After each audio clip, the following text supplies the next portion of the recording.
Welcome to the Wealth Transfer with TC. Today, I'm going to give you guys a quick update on the stock and crypto markets.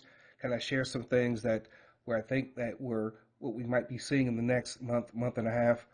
I also want to talk about how I am preparing for the upcoming market crash. And I'm going to discuss what Trump may or may not do as far as relating to this upcoming stock market crash. Now, first, before I get into this, I'm not a financial advisor. I'm just sharing information, giving you my thoughts and my opinions on that information. If you guys like these videos that I make, the support links are down below in the description and also the About section. Now, one of the things that I want to share, we've always had wealth transfers, and I believe that we are embarking on probably one of the biggest ones ever. And there's always been wealth transfers. And I don't want people to think that because somebody's prophetically speaking about it, doesn't mean we've never had them before. And I believe that this time God is showing us that if you want to get out of debt, that if you want to prepare for what's getting ready to take place, you want money for your ministry, to provide for your family, you want money for your business, I believe that God is trying to open the eyes of his people and say, hey, you have to take part in what's taking place. And so I have shared over the years what people should do. You should learn how to trade. You should follow people who know how to read the charts. And so we believe that this wealth transfer is going to be one that resets everything. And that's my journey. I've had to take the time out to learn how to trade and do all these different things relating to finance and just share my journey. Now, I want to remind people about Kim Clement's prophecy coming to pass concerning Firepointe Energy. Now, we've been talking about this for some time. You can invest in it now while it's in its beginning stages. And so far, as you can see here, Firepointe Energy has raised over 1.5 million, and you can invest up to 5 million. So it'll be done and over with at the 5 million mark. Now, if you don't know what Firepointe Energy is, Firepoint is a company that develops sites containing rare earth elements while converting waste into energy. And what that is that they are taking waste coal and converting it into energy, but also they can get rare earth elements out of burning that waste coal. Right, so this is the company that Kim Clement has talked about. It's part of the Big E. Many of you know what the Big E is. And if you guys don't know, Kim Clement had said multiple times that the Big E, the E part, is at the end of Firepoint. Right? And basically he told us that this was the name of the company. Then he also said this on June 21st of 2012. He said, but I saw Firepoint again and it was going across and I caught a glimpse of it, but it was broken up into 3 sections. Firepoint E, the E separately. Remember when I spoke about the big breakthrough with the Big E? Never did I realize when I wrote Firepoint, when it first came to me, that would also mean it was Firepoint E as well, but fire will point to the E. This prophecy is fulfilled and fulfilling, and this is the beginning stages. All right, so I'm going to talk a little bit about the stock market. Now, the Dow is down 761 points. It's sitting at 43,414 as of this video. Now, the reason why the overall stock market is down on average about 2% today is because of some news that came out. The S&P currently sitting at 6,000, down 1.68%. The NASDAQ at 19,500, down a little bit over 2%. The Russell Index down 3%. And the NICE sitting at 19,862, just down 1.5%. Now, the news that took the markets down a little bit today was because of Walmart sales growth forecast. It says here in this article, stocks tumble as Walmart sales growth forecast disappoints. Bank stocks fell. Markets have been hovering at all-time highs. I've been sharing with you for the longest time, and there are people that I have shared with you that are saying the same thing, and the financial experts are saying the same thing, right? That the stock market is overvalued in its need for a massive correction. Now, the correction that we are looking for is something that goes well beyond any regular correction in the stock market, because we're looking for a stock market crash. And I do believe that coming up here by the end of March or sometime in April, that you're going to see a massive pullback within the stock market. Now, that's just not my opinion, but that is the opinions of people that I've been watching, and I'm just basically relaying that information, and I agree with it. If I didn't agree with it, I wouldn't be sharing it. And so we are watching the stock markets very closely. So if we see like a major correction in the stock market, say like in April, is it going to recover? And then we see some new all-time highs. And I think that that might be the expectation of a lot of people. But I'll share this, that Trump may or may not try to do all he can to stop the stock market crash. He might think that we need one. He's not going to tell everybody that. But people have been saying for the longest time, the stock market is overvalued. There needs to be a massive, massive correction. Now, we believe that that is going to take place. I believe that we're going to have a quick recovery when the Dow goes down below 20,000, probably even 10,000. So when I talk about preparing for that moment, and cash is going to be king when it comes to the stock market. There's a lot of stocks I'd like to get into, and if the Dow is going to be below 10,000, that means a lot of stocks are going to be super cheap. And I believe that's the type of correction that we are looking for, and that eventually that we will get according to what the prophetic words have been spoken and what the world is saying too as well. Now, Trump may try to slow it down. This $5,000 stimulus that they're talking about, most people, it'll be gone within a day. People are so desperate right now, they'll pay their bills, and the next day they'll wake up and they will still feel the same way, right? Because I've been there before. A lot of people, probably like myself, are thinking about, wow, I can invest all this money into the markets, and maybe that's what they are hoping for. Now, he may just let things go as they are. Maybe he wants the Fed to be blamed so he can take over the Federal Reserve, right, and make it actually a part of the government, right? So there might be different motives for different things concerning whether or not he tries to slow down the stock market crash, or he just lets it all fall out so that he could come in and get this economy back on track quickly.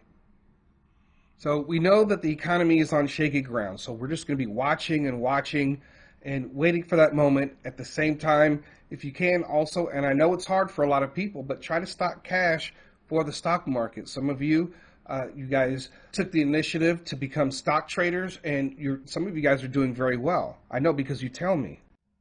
Some of you have waited for the last 3 years not to step out, and there's still time to learn. There's still time to learn. You don't have to be a master trader, but you want to be able to make better decisions, especially when you're listening to different people.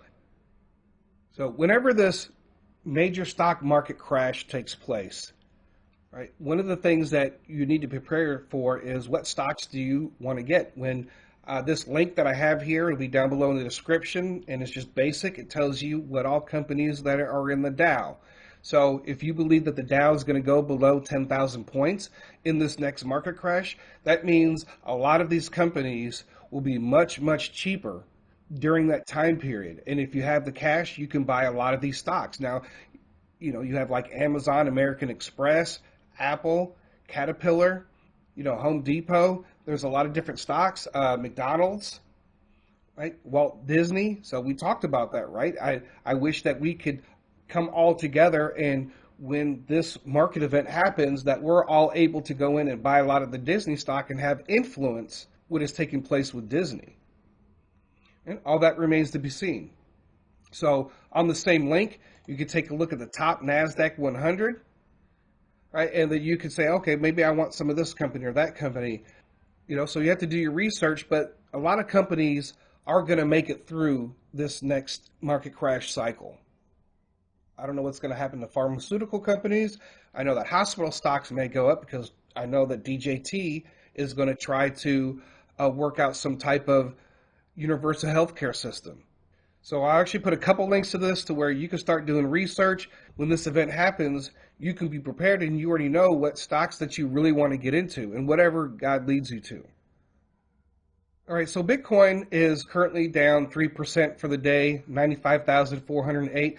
Just as you thought that you would see some light, Walmart puts out some news that affects the entire market, right? And that's okay. We should be used to Bitcoin going up and down like this.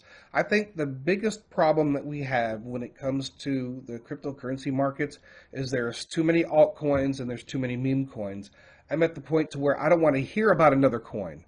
If I have to put money into a coin and watch and wait on like I have to do with the majority of my investments, and I have a lot of investments, especially in the cryptocurrency. I don't need any more cryptocurrencies. I think that if the crypto community as a whole, they focused on like buying Bitcoin, like every time it dips, spend $20 and buy some Bitcoin. You know that the United States with Trump, they're going to be buying as much Bitcoin as they can. Overall, the crypto markets are bullish. And I'm expecting in this cycle to peak out in March around 125,000. That's what I'm looking for. That's what a lot of people are saying that I trust. I'm not talking about the prophetic, but just saying in that particular, around that area. And then we're going to have another pullback, right, before we go into the summertime. But I truly, truly believe that the crypto community got together and they say, we're going to start buying on the dips. We need to start buying like the institutions are buying, but collectively together. I think that would be awesome for Bitcoin because we're relying on Bitcoin to move the entire market. So we need to be buying Bitcoin. And Bitcoin needs our help. You're expecting the world to do it, and look how stagnated things are. Now, also, Bybit, the exchange, was hacked for over 1.4 billion in ETH-related tokens. So that's absolutely insane. So we'll see if they'll be able to recover some of that Ethereum. But I do believe that that is one of the reasons why we could see, everything go to zero when it comes to the crypto market. Some kind of hack. Who knows how things are going to go with that. Because of all the volatility in the markets, we are expecting flash crashes to happen. Whether they go all the way down to zero or not, that remains to be seen. Then you have XRP sitting at $2.54. One of the shocking things is that I wasn't expecting Trump and his wife, even though his children were behind it, to launch meme coins and basically sucked out a lot of liquidity out of the markets. And then we saw Argentina and that whole thing with the president and that whole scam there. And, hundreds of millions of dollars, just sucked right out of the markets. And I think we have to learn, folks, we got to stop doing this. I know we try to chase meme coins sometimes, like this one's getting, a new meme coin. And it's hard not to because you see all these other people getting rich for just investing $50 or $100 or $1,000. And then you want to try to be a part of that. But that takes a lot of dedication and you sitting in front of your computer all the time. Now, focusing on XRP, now this is the token that everybody's going to wish that they had. And folks, sometimes you have to go through your portfolio and see if the projects that you're in are moving forward. If they're not moving forward, you need to look at, okay, do I need to shift that somewhere else? And I'm not telling you to do it. You need to pray about it. Consider it, ask questions. You can ask me in the groups or whatever. But the XRP case, it's bound to be either dismissed or there's going to be a settlement. And then you have the XRP ETFs. You have all these different companies applying for these ETFs. Right now, just because they get approved doesn't necessarily mean that it's going to skyrocket overnight. We got to get over that mentality. Now, we have two things that work. You have the Crypto Reserve Fund, and then you also have the Sovereign Wealth Fund. And both of those entities could potentially invest in XRP, right? So, but I do believe that time is short when it comes to XRP. Only 7% of the world's population invest in cryptocurrency. And I think that's something that we need to change. I think that we need to be at 14% by now. And a lot of that has to do with current investors. And you can't just share with people who are not crypto investors about meme coins and DeFi and all that. It's simple, especially for the beginners. You can use Gemini, you can use Coinbase just to get them involved. You tell them about the top crypto coins. Don't go into meme coins and all that stuff. XRP is like the biggest one. Tell them to put $100 or $200 into it and just sit and wait and maybe reference some other cryptocurrencies, especially Shiba Inu. Right? You don't have to get into, especially if you're here in the United States, you don't have to tell them about all the other coins that you have to get on other exchanges. Make it simple. So we're going to be watching the markets closely. We're looking for that peak in March for the crypto and for the stock market. I don't know what's going to take place after that. Trump may try to do some things that's going to change how the markets operate. you might do some things that's going to change, that can prolong any type of correction in the markets. So, DJT and his administration, they're getting ready to make some announcements concerning crypto. We've already discussed the XRP stuff, but, and the Sovereign Wealth Fund and the crypto reserve and all that. But at some point, the bulls are not going to be able to be contained. Okay, when they start approving these ETFs for all these different cryptos, there are so many things that are going to be bullish for crypto. So the next leg up, because of all these positive things, we might see XRP at $5. So we got to get more people involved in cryptocurrency. I think that's so very important. We have to let the church know. But you know what? When you have a whole bunch of people going around pretending to be prophets concerning the financial realm, and they are prophesying falsely and giving dates and time frames for crypto explosions and this coin to do this and all this and that. And when these dates don't manifest, it discourages people from even investing or even looking at it. Because in the world, when they see meme coin rug pulls, that discourages them from investing in the markets. But then when it comes to the Christian world, they see that too, but also they believe that they're going to be blessed by certain dates and times. And so hopefully we start getting away from that, and the Christian community start to hold some of these people accountable for that stuff. All right, folks, so that's all that I have for this today. I thank you guys for listening. God bless.